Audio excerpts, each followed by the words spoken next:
فاسألوا أهل الذكر إن كنتم لا تعلمون.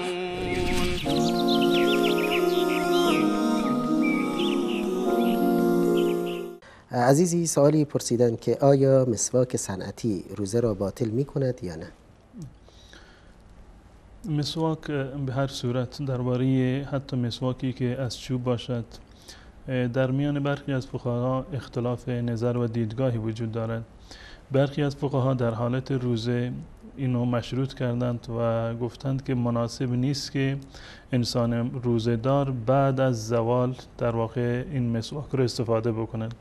اما درباره شکسته شدن روزه ماه مبارک رمضان یا روزه نفلی با مسواک، اهم از این که مسواک سنتی و چوبی باشد یا مسواک با خمیر دندان باشد، این شکننده روزه نیست و جایز هست استفاده آن در ماه مبارک رمضان، مگر این که این مواد رو انسان در واقع فرو ببرد که یک حکم جداگانه هست.